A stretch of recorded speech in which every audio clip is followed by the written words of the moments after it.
the Renewal Commission. Roll call, please.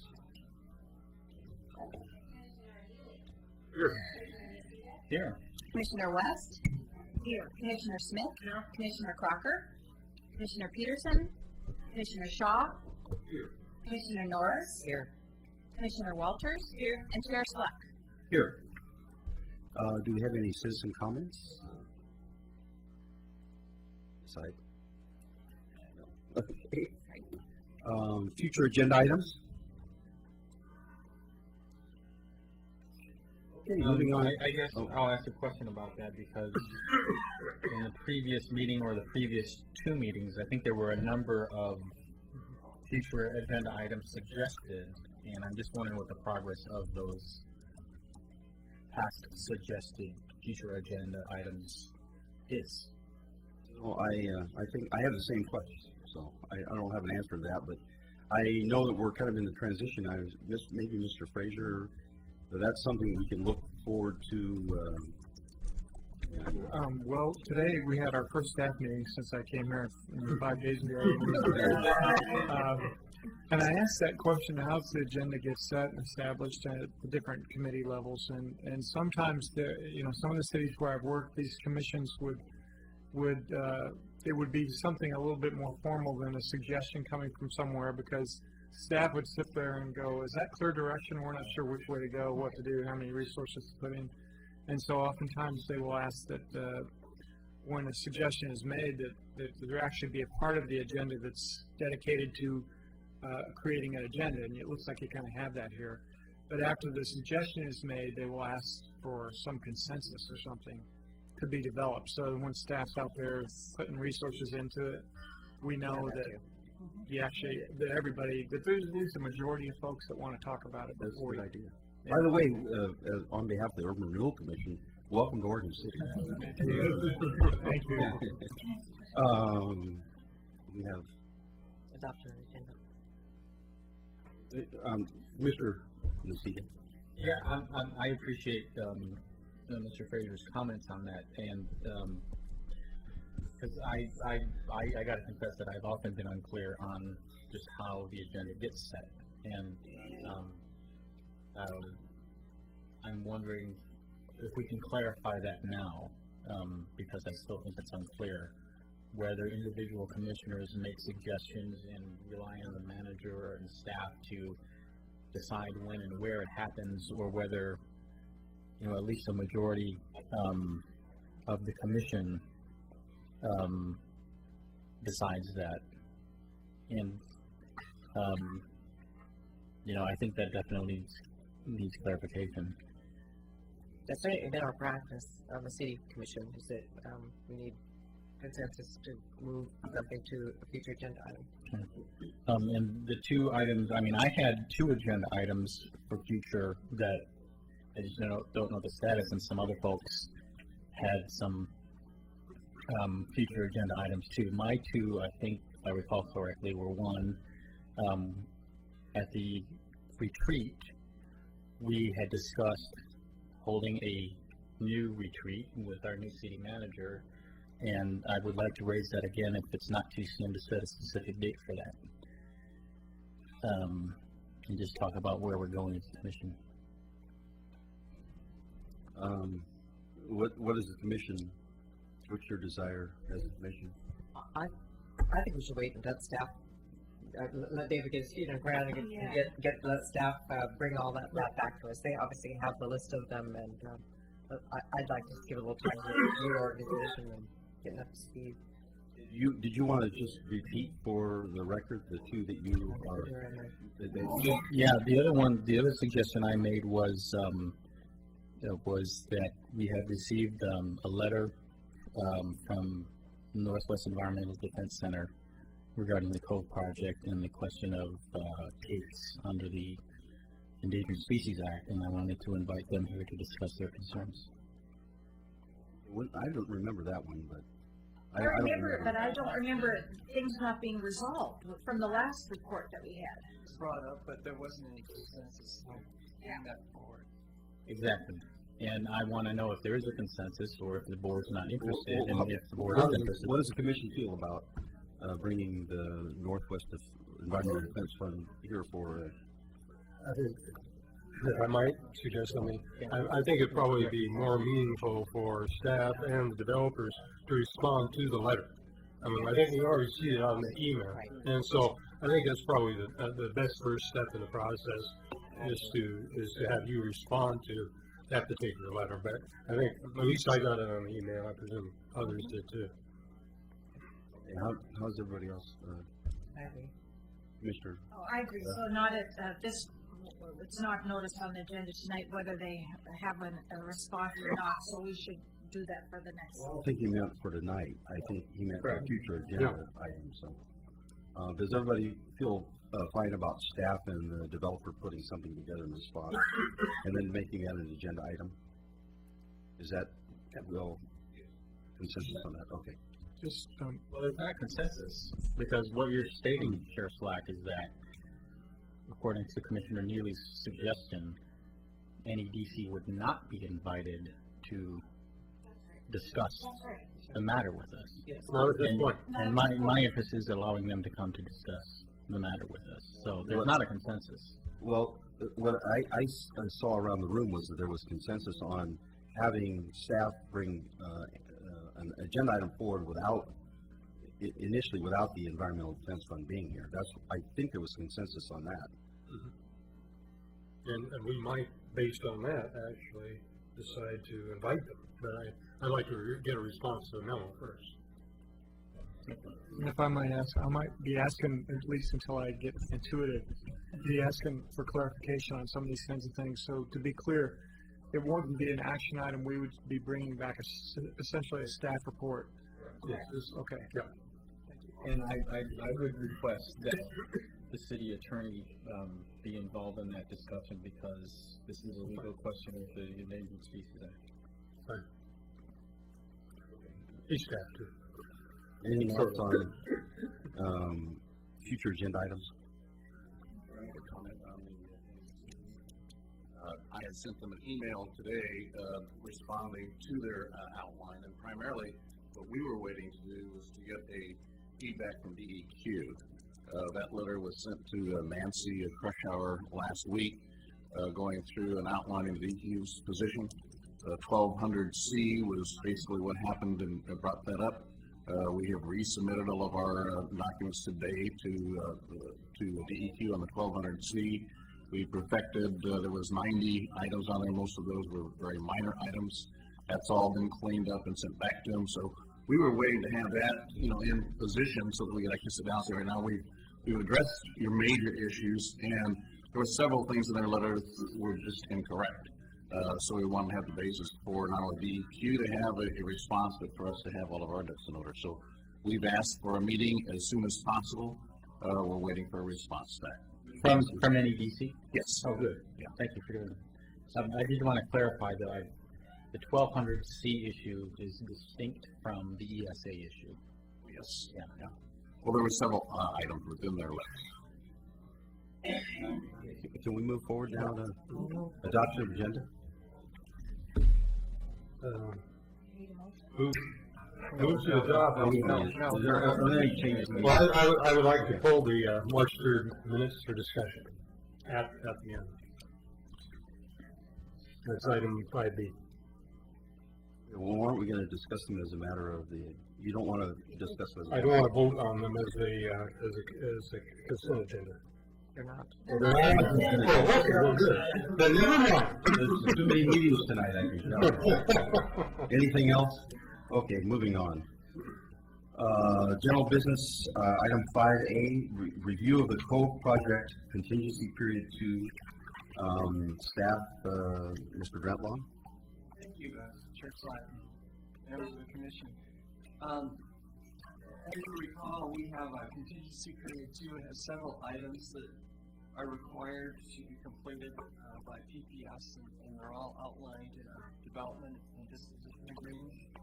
Some of those issues were already continued until July 15th. If you'll recall, you continued those.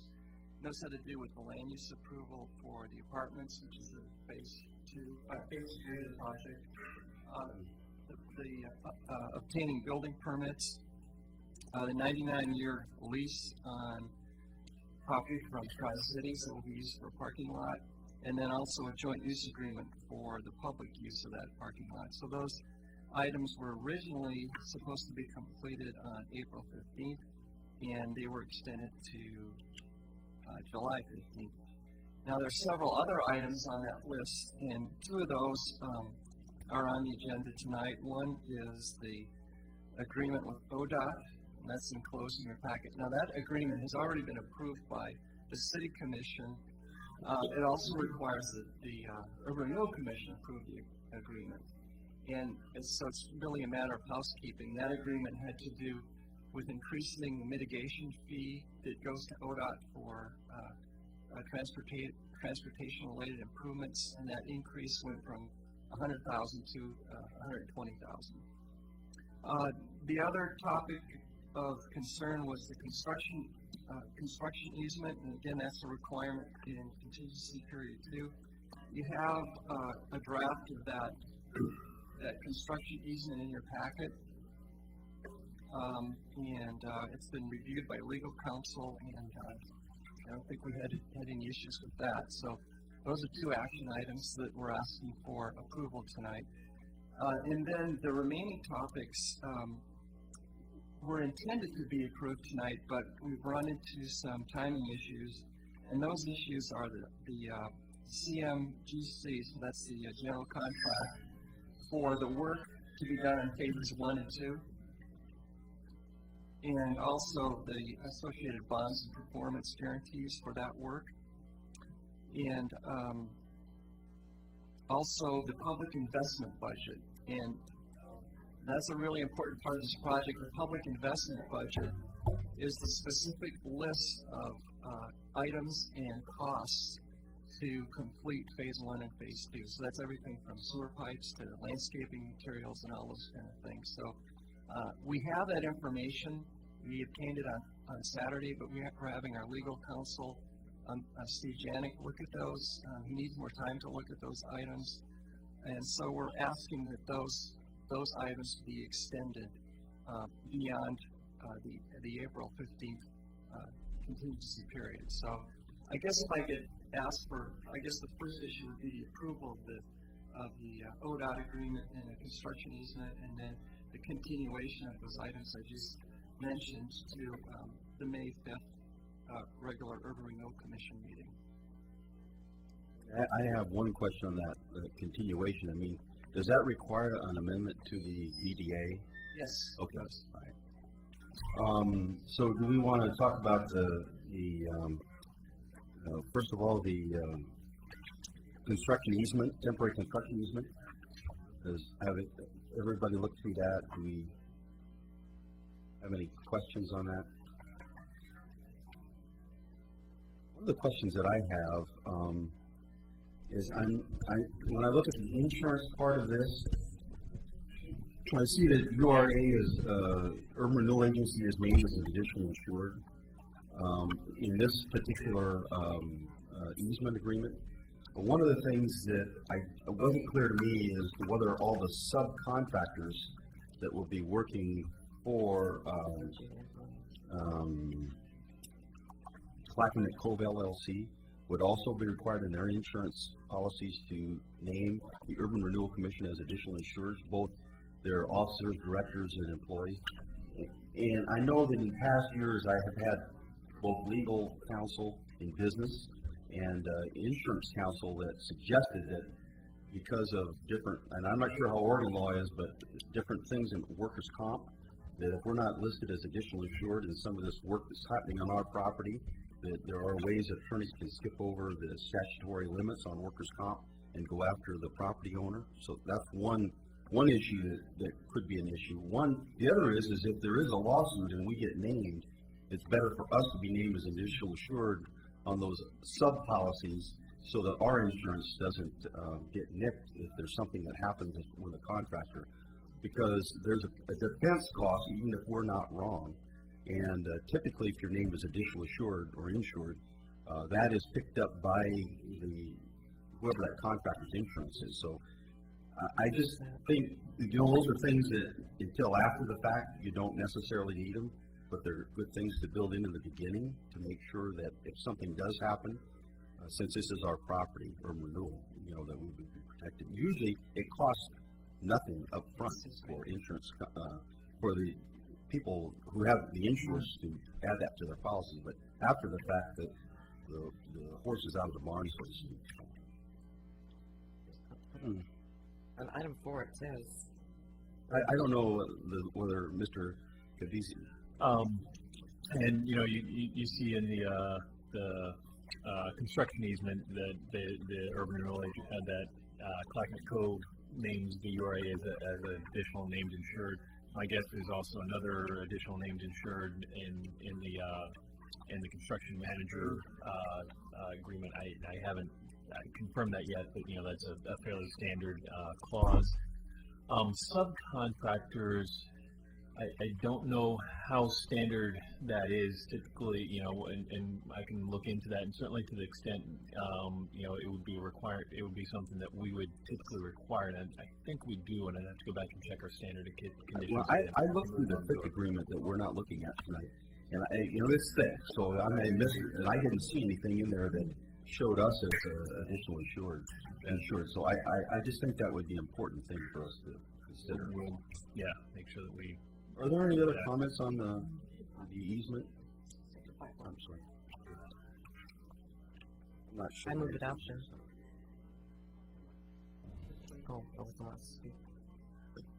We have okay. So, we want to call him up now? Okay. Okay, we do have a public speaker on this item. Mr. Edgar?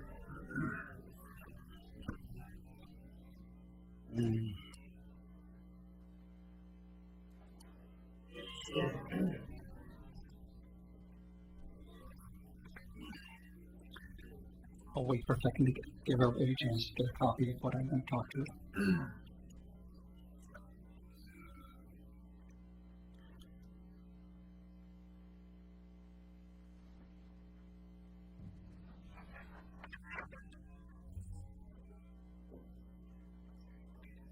A simple question.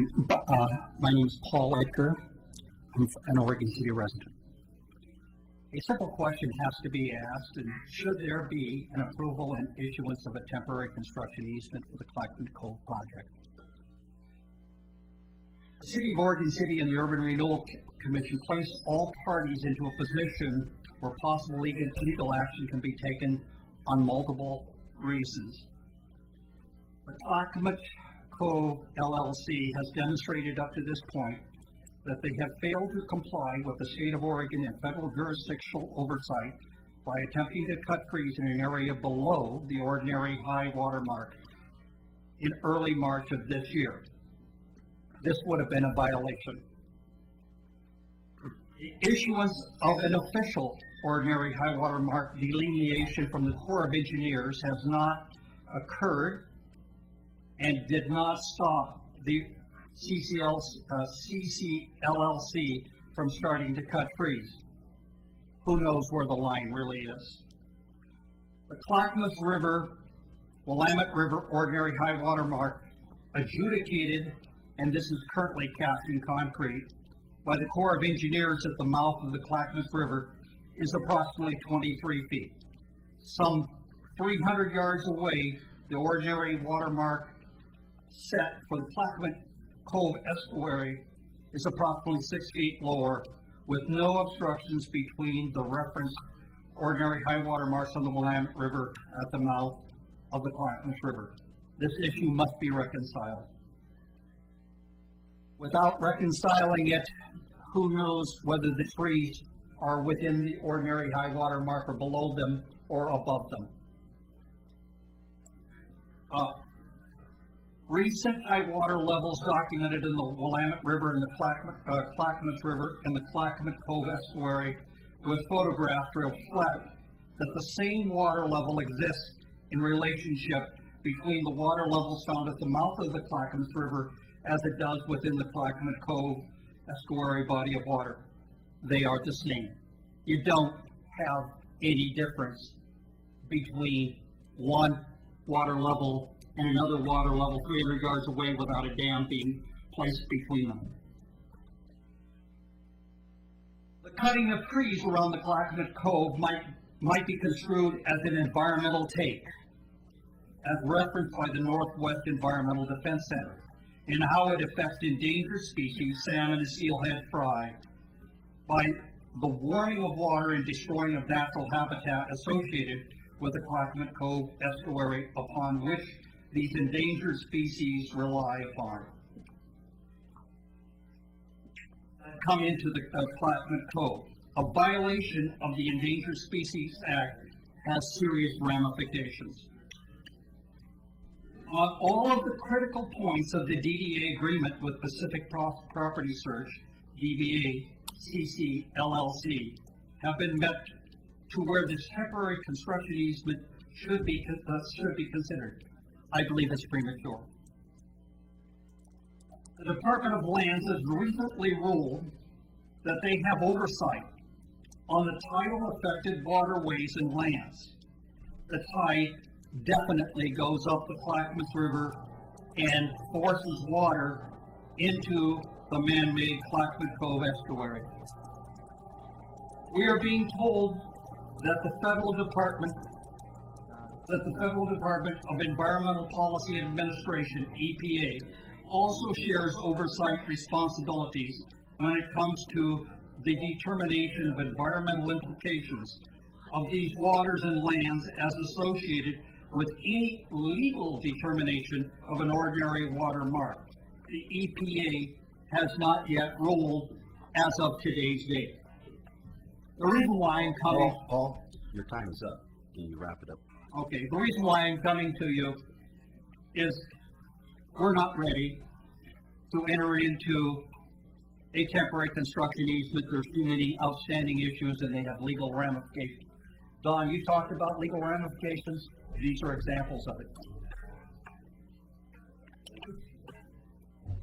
Any other questions? Mr. Smith? I'm just curious, we're voting separately on these two, right? Yes. Thank you.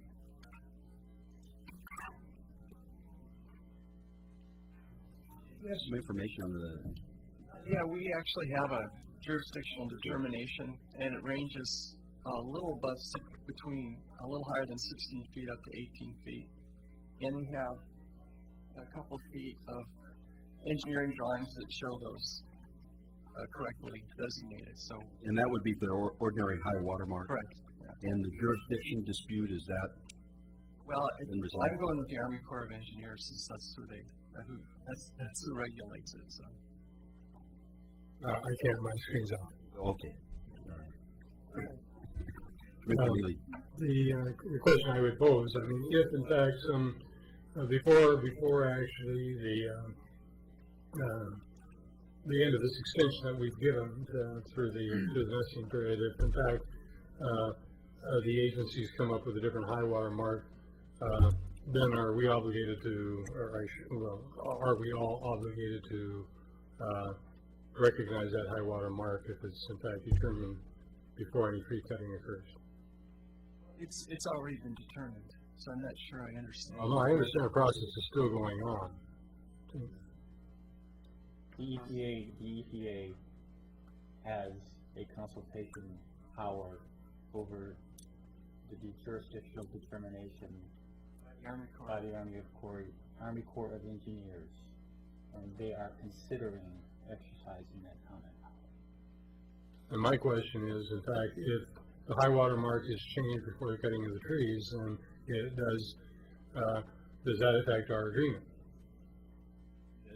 The ordinary high watermark is a delineation of where agency ownership is and where public ownership is. To the extent the high watermark is higher than those engineering, we don't have authority to grant an easement. We don't have authority to grant activities to the developer.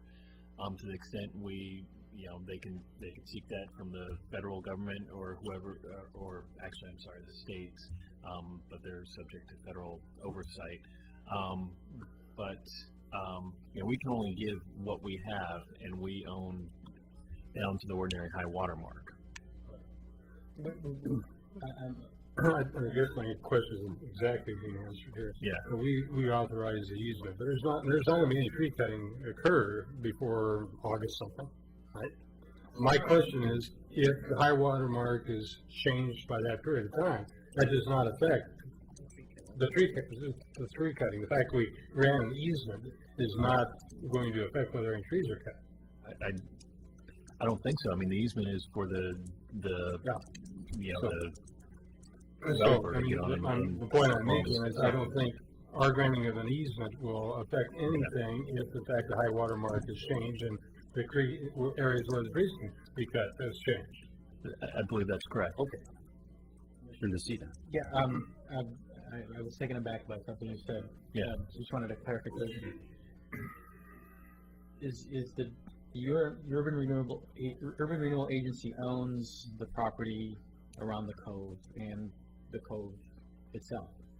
And you I said something about the ordinary high water mark is heading in a different direction. If it's a navigable waterway, the state owns beds and banks of all navigable waterways. Whether or not the cove is navigable, and as I think about it now, it was not navigable at the time of statehood, so the state probably doesn't own the underlying beds. I kind of went on a tangent that wasn't really necessary.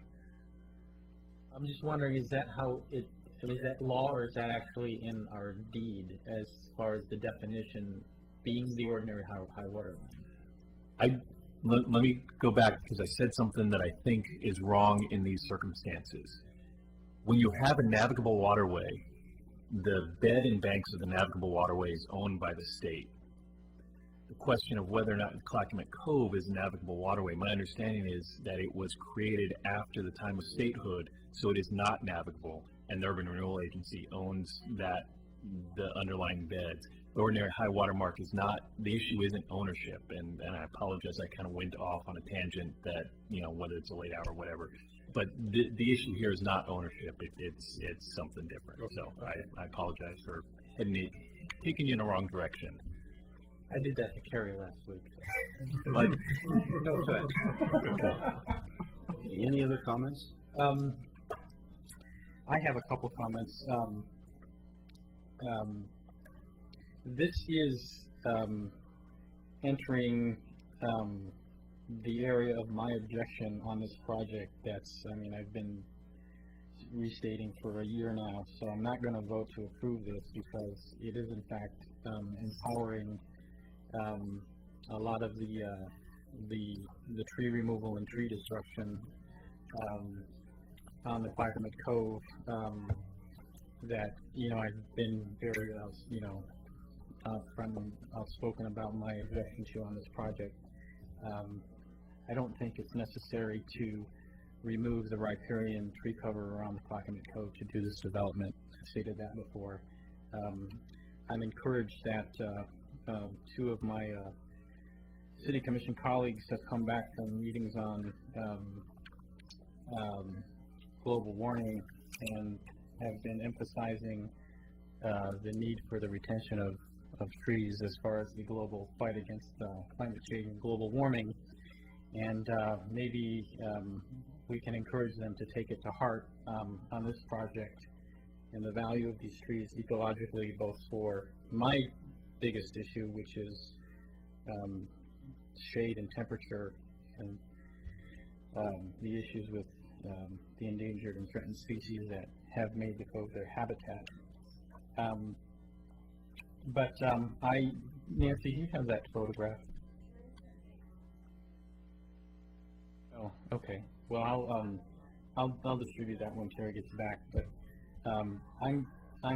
I'm similarly very, very concerned over what happened last month, and I'll have some comments on the minutes as well. I'll wait to continue when Terry gets back. But I'll just state that for the reasons that I've stated for quite some time now, I'm not going to vote to approve this measure. Mr. Norris? In the light of conversation with our attorney, I would move for adoption of the temporary construction easement. I'll second. Motion and second to adopt the temporary easement, construction easement. We have discussion. Do we have a map where that easement is exactly? Commissioner Neely, okay, it covers pretty much the whole site. Okay. As long as it's above the ordinary high water mark. But it's still, even with that easement, we are not cutting any trees at this point in the game. Yes, okay. Any other discussion? We need to vote. Are we waiting for photographs? Or What I'm going to show folks, I don't know, will determine whether or not, people change their minds on this. If you want to wait, fine. If you want to go ahead and vote, I can raise the point after the vote is taken place. please? No. All right. Aye. No. Yes. Yes, and that would be 8. Oh no, let's see, 6 to 2? No, 7 to 2 in favor. Six. Yeah. Six plus 2 plus That's 2. what I had down here, but 6 to 2 in favor. Okay, then we want to move on to the ODOT agreement, which is a little bit out of order here, but on the agenda, but we'll do that next. Do we have any discussion? Any questions? I move adoption. Okay, Second. we have a motion and a second for adoption of the ODOT agreement, which is item 5A, one of the sub-agreements there. Do we have discussion? Seeing no discussion, vote please. Aye. Aye.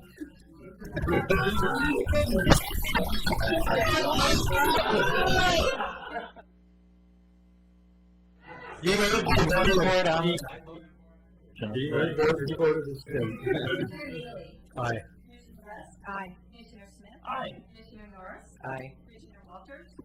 Aye. Chair Slack? That would be 8-0. It passes. That is amazing. Yes. Okay, let's move on to the, Actually, Chair Slack, I'd like I'm to sorry. the photograph for her. Okay. Discuss my issue.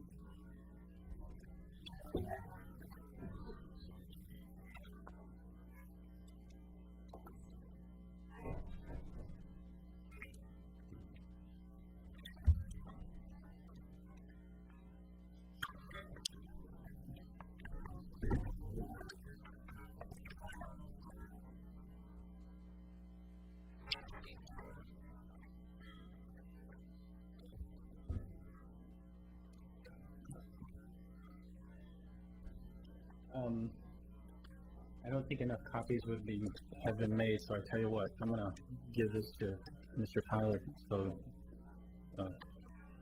you can share that. This photograph I took when the fencing was placed around the perimeter of the cove. I've got many more photographs besides this picture. This was taken from the Clackamas County Marine Patrol dock, and what it displays is on that site there's a pylon sticking out of the water with water levels going up the post. So this demonstrates from especially Mr. Darrow's comments at the meeting where we extended the time for financing, that the fence was placed there to delineate the extent of where work was going to be done. So as you can see from the photographs, this fence is going down to 14, maybe 13 and a half feet because of the angle there. And even if what Mr. Ratlow has stated is true, and the ordinary high water line is at 18 feet, or somewhere between 16 and a half and 18 feet, there's an intent expressed here to work below the ordinary high water line. So in my opinion, this is a demonstration that there's a requirement to apply for a 404 permit for this project. The Corps of Engineers places the onus on the applicant to apply for the 404 permit on the applicant. I'm sorry, places the onus on the applicant to apply for a 404 permit, and I think as the owners of this project, the Urban Renewal Agency needs to seriously consider either requiring the project managers to apply for a 404 permit or having our own staff apply for that 404 permit. I just don't see how the work can be done as described in the development agreement and the development engineering plans without working within the ordinary high water line, even as conservatively stated as it appears to have been. So I will just express that opinion right now and launch that discussion.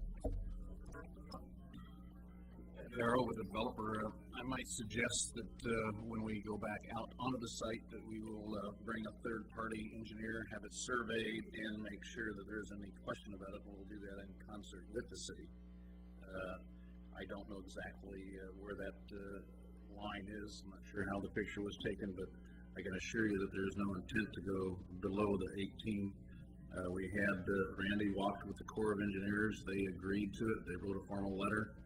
So I think that we had it basically covered, but if there's any question, we'll certainly do that. And I know that our requirement is to work with the city and to have third-party inspectors confirm things for the city. So we'd be more than happy to do that and make sure that it's correct. Who from the Corps wrote the letter? James Holm. Do we have a copy of that? I've never seen that. There's also with that a copy of field notes, and that they went out after hearing a number of complaints to visit the site and see what had happened. They confirmed that there was nothing that shouldn't have been done was done. Yeah, but that was before this. They didn't see this. They did see that. They saw the erosion control. Yes. Yeah, that was presented by. You were out there in the field with them, didn't you? The first thing. I think that if there is an issue, we'll fix that issue. And I can't say whether it's correct or not at this point, but there certainly won't be an issue in the next round of doing any work here. I remain of the opinion that what is planned can't be done without going into the jurisdictional line. Is this a copy for every commissioner? Yeah, I think we have 5 copies. Okay. We can get copies for everyone if they would like. Rosita, are you done? Yep. Okay. Commissioner Lee. She wants to put her name in my stead. I have no things here, so I'm just going on. You're good. When actually the reason you got to stop work order was because I went to talk to the city manager after this was out there. There was a crew out there. They indicated they were going to cut the trees above that lining, and so if that was the case, it would have been an issue. But a stop work order was issued at that particular point. So the people that were out there that cut a few trees, but they weren't within the high water mark, they were elsewhere, indicated they were going to cut the trees above this erosion control device thing. So that may have been miscommunication. I don't know, but we'll make sure that it doesn't happen while we go out there. I wasn't aware that was at that level, but we'll make certain. Now, I don't know if the person I was talking to knew what they were doing or not. I don't know if the person was a supervisor, right? So I can't make that statement. There was a person that was part of the crew that was out there. Okay, can we move forward to review of the, or to discuss the issue of moving forward on, I'm sorry, extending the date for the review of the contingency period. Let's see. No, where am I at here? The agreement for the like investment. reconstruction, phase one, phase two. Contract bonds performance. Yeah, and also for the, Investment budget. yeah, the budget. What date is the date that, but that's the date of the meeting, is that date simply I staff? would ask that TPS that date works. Just a minor comment on that.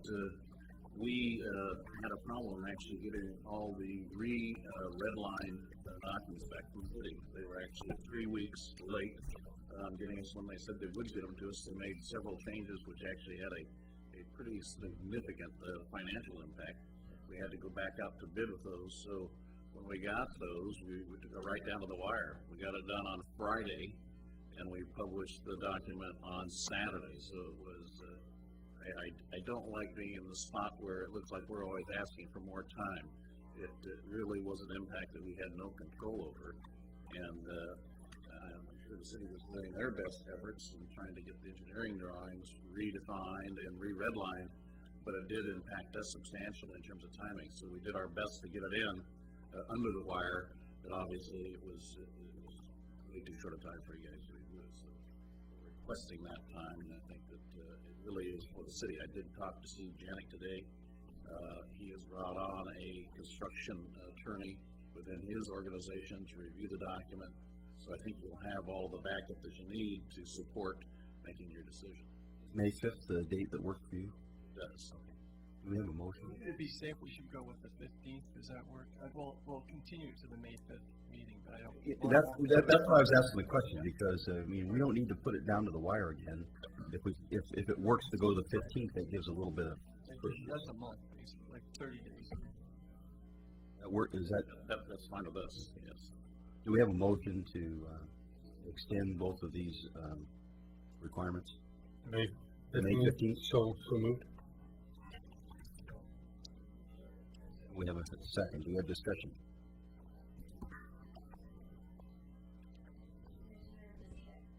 Aye. Aye. Aye. Aye.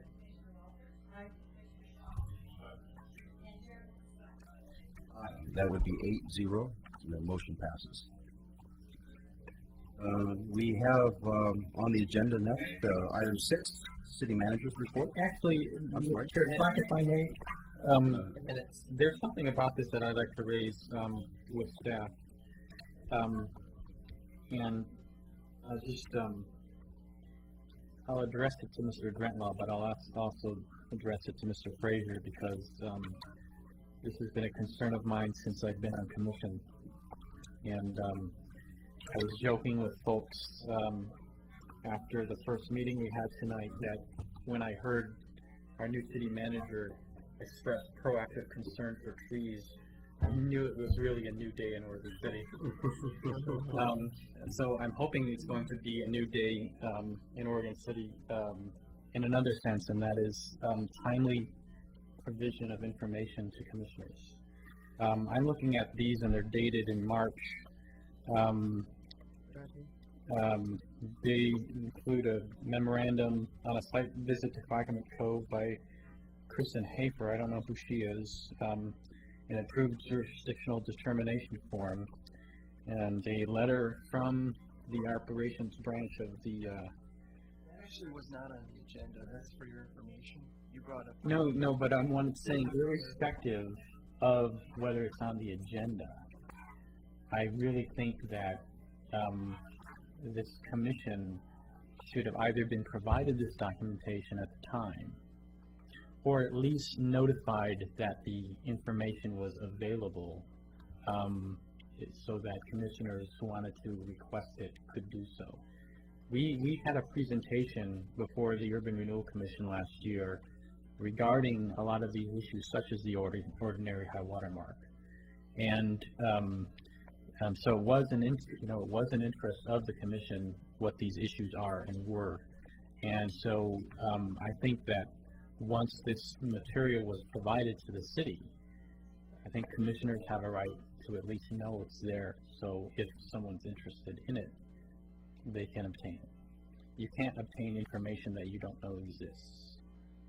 And I mean, obviously, this is this is information that is of interest to me. I don't know about all of the other I commissioners, guess but the tricky part is we get a lot of information, especially on this project, and to decide what's important to everybody is, I mean, we could be passing information on. I mean, we could spend our whole time just doing that. Somewhere we have to make a judgment on what's important to the commission as a whole, and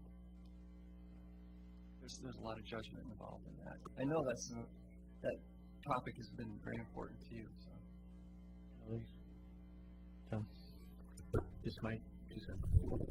Well, I might just say one thing. One thing I think we could do, certainly, and I don't know about, the past very much, but certainly anytime a commissioner or anybody on this commission or any member of the public wants to review a file that we have, I say we have a room, we have free air conditioning that the taxpayers have provided for us. Come look at it, and as long as you need to see it. And I'd like to keep maybe an active file on this, and I'm sure Dan has. It may require weekly, inspection depending on how much stuff is coming in, and I really don't have a sense of that yet. But I do want people to have all the information they could possibly want to make decisions. And the other thing, Commissioner, is that you asked for these engineering drawings here. Does everyone need a copy of this? Well, Probably. No, they don't. But I mean, look, I used to work for a civil engineering firm and prepare development permit applications myself. I don't really. I mean, I don't terribly appreciate the comment, but I mean, I accept the humor involved. We used to prepare, 11 by 17 copies of engineering drawings, even CDs, and you don't need all of that, but it's good to have, the key documents like the site plan. You don't need every little electrical plan or whatever, but the key site plan, presented to us so we know that's what's going on. That's important. I mean, does it respect what we approve? I mean, a lot of times in development, a local government will, approve something and not necessarily get what they approve. And it's a good thing that commissioners who have the responsibility to make sure that they are getting what they approved, compare what's in the approved construction documents with what the preliminary drawings that were submitted in a land use application. That's not unknown. I've been in that business. So when I asked for, distribution of the plan set, I think it, and I apologize if I was not clear enough when I made, the request, so that, it's not a hard thing to, distribute 2 or 3 pages of site plan, just so we know, what the final version of things are. So, and I'll probably follow up with you on looking at those drawings. Thanks. I'm sorry. Oh, Commissioner Norris. Thank you. I mean, the topic here is what documents, I think there are 2, what documents do we need to make a good decision? And that's where I am. I don't need to look at the engineering drawings necessarily, because I do trust staff to have the city's best interest at that. I know that, and for those who do wish to do those, I think David's request that we can sit in a room and provide them in a timely manner with the staff works for that individual that wishes to delve deeper, I think. But the question, I think, what documents do we want the staff to take time to produce for us to help us make a good decision is where I am.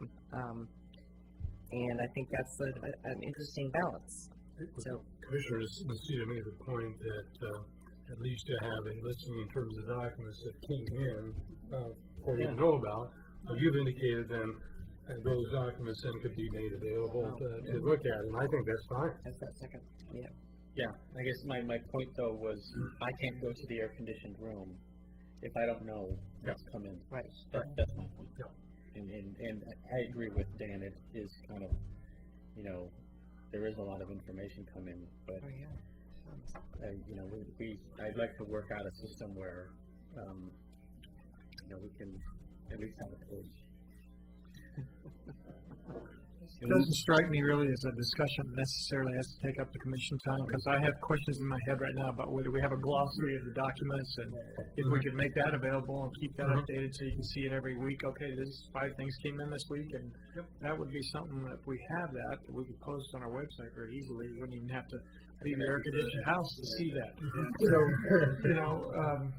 I don't know if we have that, but again, anytime, I just want to say my approach to my job as a city manager, and one component of this is provide information not only to elected officials or appointed officials, but the public. Anybody needs anything from the city that they're having trouble getting, I want us to be as transparent and actually not reactive in that regard, but as proactively transparent as we can be. That's not going to be a standard that's going to depend on the subjective view of the people that are seeking the information sometimes. But I just want to be vigilant, really, about trying to be transparent and getting information out to you. And sometimes, I did see one email today about asking for engineering drawings, and then tonight I heard site plan. And if I think that idea about a site plan, anytime we're talking about a project like this, it might be good just to have the old-fashioned site plan laying there. So there it is. I guess that's it. Is that it? That's not it. Yeah, okay. Shows you what I know about this project. Can we move along? One thing I was jumping a little far forward here, but item 5B is the minutes of the March 3rd regular meeting. I'm ready to make a request on this one specifically, to ask the record be checked. Under future agenda items, Commissioner Neely asked to invite the Rivers Group to a future meeting. I think by this time, March 3rd, I don't know if the Rivers Group was part of it. I thought I was talking about a representative of the Parker Estate. So if you check the record. This is the 3 future agenda items under March 3rd.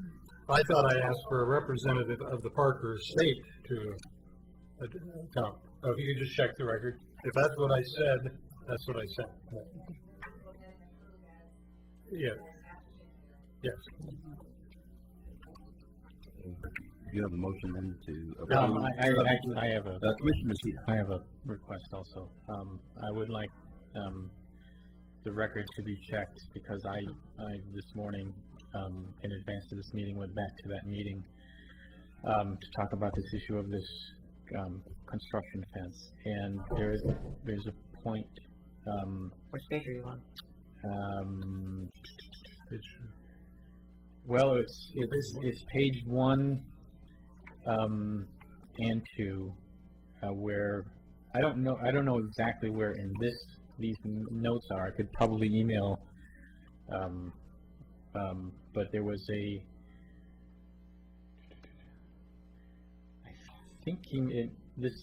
on the top paragraph of page 2. The discussion of the trees was much more detailed than is reflected in this paragraph. And the point I'm concerned about is Mr. Darrow's statement that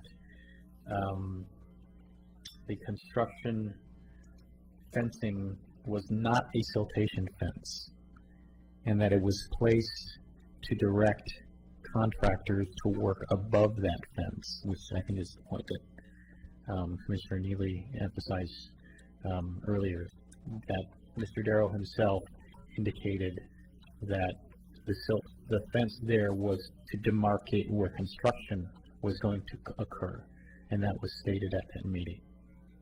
So I would like that to be reviewed and added to the minutes. Should we just bring these minutes back in November? We can do that for a first time if you'd like. Otherwise, we can go. Seriously, we can go and check the record, and I can do a verbatim written of that section, and then we can approve them as corrected according to the record. Thank you. Does that sound okay? Yeah. Do you have a motion on accepting these minutes with possible revisions? So moved. Okay. Second. Any discussion?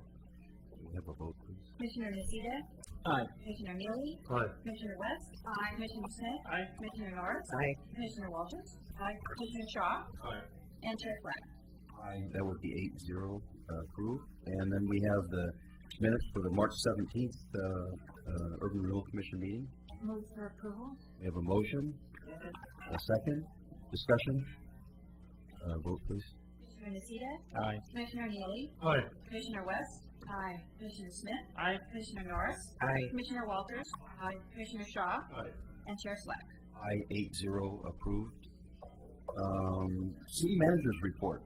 Are we, I mean, it may be, but it's usually on the agenda, so you can just say hi if you want, or I'll pass.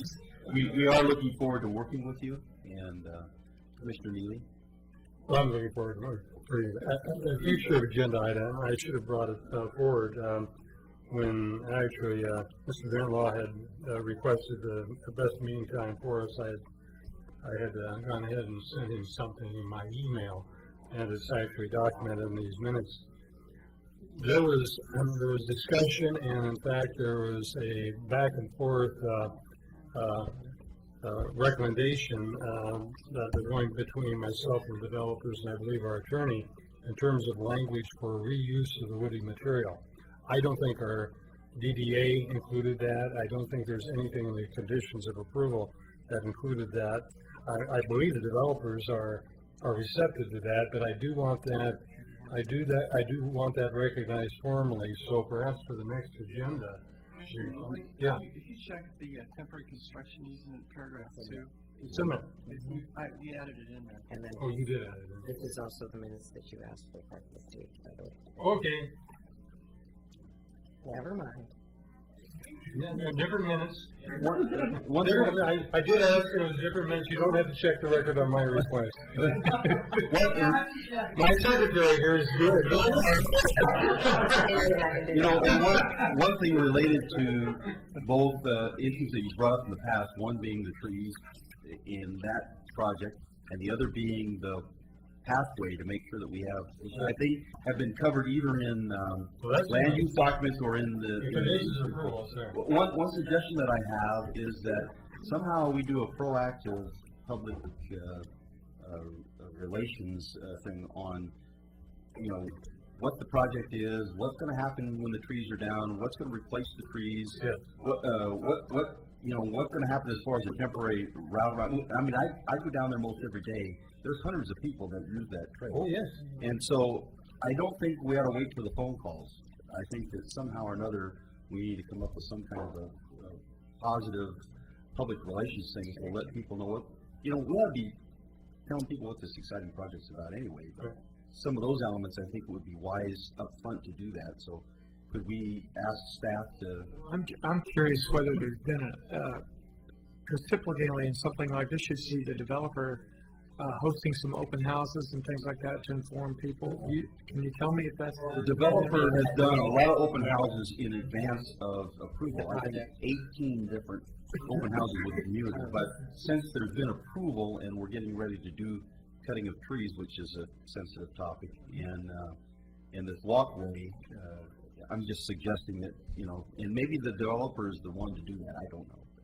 Well, the other thing is the majority of, a good portion of those users are not necessarily Oregon City people that would be going to those open houses too. I haven't checked their passport. It's a broad, I mean, and my people loves them. It ends up being part of a regional trail system, and I think it's really critical that we do this.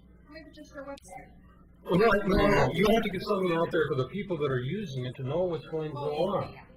No, I don't know if we need to devise that tonight. But that's a good thing. Okay, do we have anything else tonight? If not, I think it's time to adjourn.